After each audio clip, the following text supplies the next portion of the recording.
In this video, I'm going to teach you how to screenshot on your Windows PC or laptop.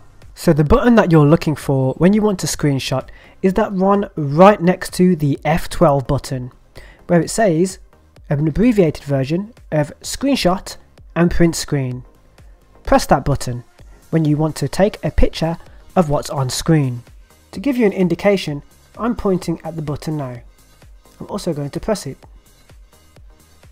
After you've done this, open up your selected word processor to paste the screenshot. You can paste using Ctrl and V. Press these two buttons together and it will paste the file. You can also use File, Edit and Paste.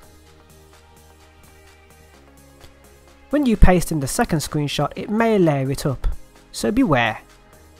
Dragging this will move the screenshot so you will be able to see it either underneath or on top of the other screenshot that has been pasted. I'd like to give a shout out in this video to Keith, who helped with this video idea after we were having a web call and reminding me how to screenshot an image within Windows. This is simple and helpful and exactly the type of content that I like to create here on the Anthony Allen YouTube channel. Something that is helpful to you. Don't forget to subscribe and see you in the next video.